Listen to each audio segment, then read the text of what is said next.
ओम शांति। आपका दिन शुभ हो। आप अच्छे कर्म करिए। अच्छा कर्म आपका ईश्वर का आशीर्वाद आप पे बना रहेगा और यही मेरी शुभ भावना और शुभकामना है। आज इस वीडियो में हम बात करेंगे कि हनुमान जी आपको संदेश दे रहे हैं कि आपकी शादी बहुत जल्द हो जाएगी और उसके कुछ संकेत भी देते हैं। अब बहुत लोगों को कंफ्यूजन होगा कि भाई हनुमान जी तो खुद ब्रह्मचर्य का पालन करते हैं, ब्रह्मचारी है, वो लोगों को कैसे संदेश दे सकते हैं कि वो उनकी शादी होगी, वो अपने दिव्य साथी से मिलेंगे, ऐसा कैसे संकेत दे सकते हैं। तो उसके लिए आपको इस वीडियो में पूरे बने रहिएगा। आपको मैं एक ऐसी स्टोरी सुनाऊंगी जिससे ये स्पष्ट क्लियर हो जाएगा कि हनुमान दादा भी अपने भक्तों से ये नहीं चाहते कि वो जैसा वो है वैसा बने।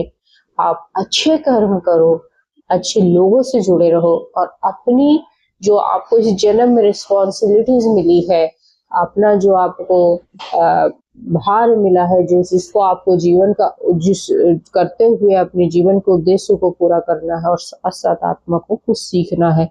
तो ये इस पूरी वीडियो में मैं आपको यही बताना चाहती हूँ कि हनुमान जी एक ऐसे देवता है जिसका कहते हैं कि धरती पर अभी भी साक्ष्य मिलता है और अगर आप उनके भक्त होते हो तो वो बार बार आपको अपनी उपस्थिति का एहसास भी दिलाते हैं। और जैसे ही आप हनुमान जी का नाम लेते हो आपके चारों ओर एक पॉजिटिव ऊर्जा आ जाती है, एक सकारात्मक ऊर्जा आती है और आपको कभी डर नहीं लगता। आप हमेशा वीर रस से उत्प्रोत रहते हो, आप हमेशा बलवान रहते हो, आप साहस से भरे हुए होते हो। अगर आपको भूत प्रेत ऐसा कुछ डर भी लगता है तो ऐसा कहते हैं कि आप हनुमान चालीसा का पाठ करो। तो आज इस वीडियो में हम यही बताएंगे कि हनुमान जी कैसे एक भक्त को ये संदेश दिया कि भाई उसकी शादी जल्द होने वाली है, ऐसे हमें भी वो संदेश दे रहे हैं कि आप निराश मत होइए, आपकी शादी जल्द होने वाली है और आपको इस संकेत मिल रहे हैं तो आप समझ लीजिए कि आपकी शादी होने वाली है। देखिए, स्टोरी में आगे बढ़ने से पहले अगर आप मेरे चैनल पे नए हो तो लाइक सब्सक्राइब हाइप जरूर करिएगा, ठीक है। अब मैं आपको एक ऐसा स्टोरी सुनाती हूँ जिसका जो पात्र है उनका नाम रमेश भाई जी है और रमेश भाई जी हनुमान जी के इतने अनन्य भक्त हैं जो जिसको देखकर जो परिवार वाले लोग भी डरते हैं कि भाई ये कहीं ब्रह्मचारी ना बन जाए, ये पूरी तरह से ब्रह्मचर्य का पालन ना करने लग जाए और अगर ये ऐसा करेगा तो उनके माता पिता का क्या होगा और इसका खुद का क्या होगा, ये बुढ़ापे में कैसा कोई साथ देगा या नहीं देगा।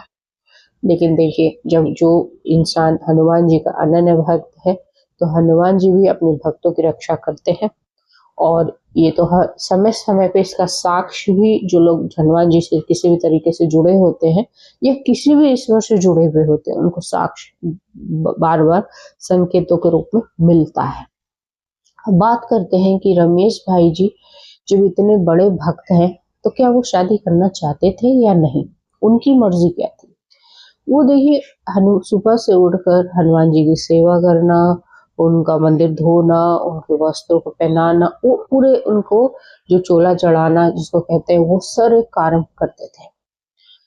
पूरे रात दिन उनमें लीन रहते थे और अपने कर्म भी साथ साथ जो उनका कर्म था वो जॉब पे भी जाते थे लेकिन हनुमान जी की पूजा लगातार करते थे। और इसी वजह से जो उनका जो परिवार था वो ये सोचता था कि कहीं ये ब्रह्मचर्य का पालन ना कर ले, कहीं ये पीड़ा ना उठा ले कि ये आजीवन शादी नहीं करेंगे।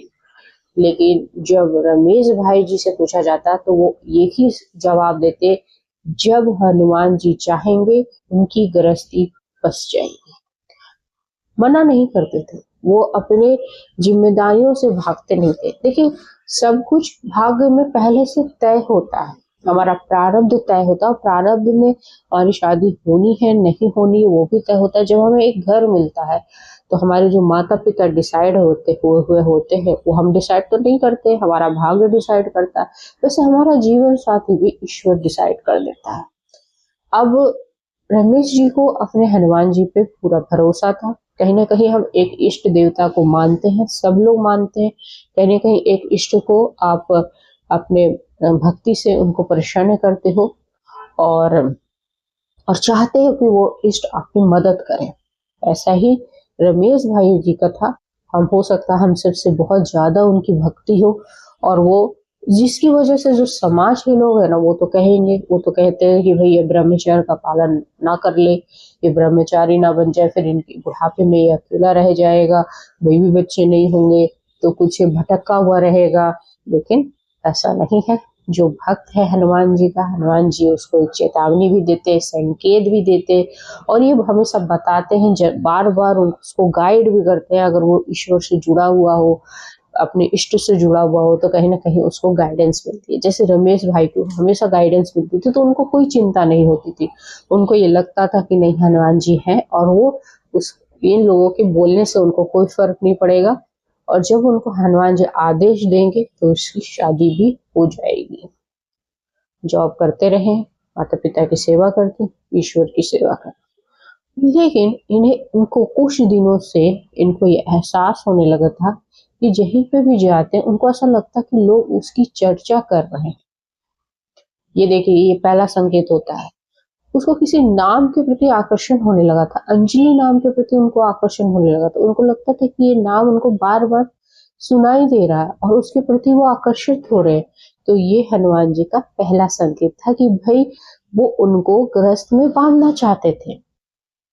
दूसरा संकेत, उनको सपने में बार बार ऐसा लगता था कि भाई कहीं से शहनाई, ढोल, ये सब की आवाजें आ रही है, घंटियों की आवाज सुनाई दे रही। जब वो उठते थे उनको लगता था कि कोई मंदिर में भक्त तो नहीं है, लेकिन जब वो देखते थे तो मंदिर में कोई नहीं होता था। तो ये उनको दूसरा संकेत था कि उनको ऐसा एहसास लगने लगा था कि कोई आवाज, कोई म्यूजिक, कोई चीज सुनाई दे रही है उनको, कभी सपने में, कभी अचानक से। आप बैठे रहते थे ध्यान में, उसको ऐसा महसूस होने लगा था।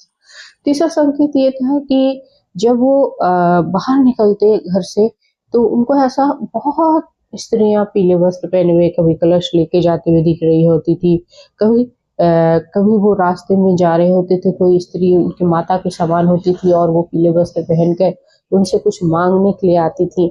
तो ये सारे जो उनको संकेत दिख रहे थे तो वो थोड़े से बेचैन भी रहने लगे थे। उनको लगने लगा था कि ये ईश्वर मुझसे चाह क्या रहा है। और ये 3 संकेत उनको मिल रहे थे। चौथे संकेत को, प्रकृति में जब जाते थे तो ऐसा लगता था कि सारी प्रकृति, जो बादल है, वो तरह तरह के ईश्वर का रूप ले रहे। कभी कभी उनको तो अपने हनुमान जी भी दिखते थे। तो ये उनका चौथा संकेत था। और 5वां संकेत था कि जब वो पूजा करते थे तो फूल इनके हाथों में गिरने लगा था इन दिनों में। तो ये संकेतों को जो वो पहचान नहीं पा रहे थे, लेकिन जो ईश्वर चाहता है वो होता है। उनके घर में एक, उनके ही रिश्तेदार जो एक पंडित थे, वो एक रिश्ता लेकर आते हैं और रमेश जी का रिश्ता तय हो जाता है। तब उनको महसूस होता है कि हनुमान जी उनको बताना चाह रहे थे, लेकिन ये समझने में थोड़ी देर कर दी। लेकिन कोई बात नहीं, जब उन्होंने एक्सेप्ट कर लिया उस रिश्ते को, तो आप यकीन नहीं मानोगे, उसके सपने में हनुमान जी उनको आशीर्वाद देने के लिए आए थे। ये कोई झूठी कहानी नहीं है, ये एक संपूर्ण सत्य है। जब आप ईश्वर से जुड़े हुए होते हो तो कहीं ना कहीं आप उसको सपने में भी देखते हो, उनको महसूस भी करते हो। लेकिन मैं एक बात बता दूं, एक क्लियर कर दूं कि कोई भी ब्रह्मचर्य का, जो ब्रह्मचार्य जिसको बोलते हैं कि आप इससे जुड़े हुए हो तो आप आजीवन शादी नहीं करोगे, लेकिन ऐसा नहीं है। देखिए, आपकी आत्मा का जन्म एक गृहस्थ परिवार में हुआ है, और वहां रहकर अगर आपका केंद्र बिंदु ईश्वर है तो आपको ईश्वर के प्रति आकर्षण कभी भी कम नहीं होगा, उनके प्रति उनकी भक्ति कभी कम नहीं होगी। आपके स्पिरिचुअल अवेकनिंग का मतलब ये नहीं होता है कि आप घर पाट सब कुछ छोड़ छाड़ के हिमालय पे चले जाओ। आपका रहता है कि आप घर के गृहस्थ, आप जितनी भी ऋषि मुनियों को देखोगे, उनका भी एक परिवार था और उनसे बहुत दिव्य बालक, मतलब पुत्र का जन्म हुआ था। लेकिन उनका जो ध्यान था वो अपनी रिस्पॉन्सिबिलिटीज को निभाते हुए ईश्वर की तरफ से कभी नहीं हटा था, और यही स्पिरिचुअल अवेकनिंग होती है। तो ईश्वर के प्रति जब आपकी जागरूकता हमेशा बनी रहती है, आपका ध्यान बिंदु, आपका जो ध्यान है वो हमेशा ईश्वर की तरफ रहता है, और आप साथ साथ अपनी रिस्पॉन्सिबिलिटीज भी निभाते हो। तो इसका ये मतलब नहीं है कि आप घर बार छोड़ के आप संन्यास ले लो या आप ध्यान लगाने चले जाओ कहीं, नहीं। आपको अपना गृहस्थ जीवन मिला है, इसको जिए और इस पर रिस्पॉन्सिबिलिटीज को निभाते हुए ईश्वर की भक्ति करना मत छोड़िए, ईश्वर से ध्यान लगाना मत छोड़िए और ईश्वर आपको हमेशा गाइड करेगा। जब आप ईश्वर से जुड़े होते हो तो ईश्वर हमेशा आपको उंगली पकड़ के चलना सिखाता है। जैसे रमेश जी को उनके हनुमान जी ने चेतावनी भी दी, उनको एक संकेत भी दिया, तो इन आपके साथ भी ऐसा हो सकता है और हनुमान जी आपसे भी कह रहे हैं कि आपका विवाह जल्द होगा। होप सो आपको वीडियो अच्छी लगे।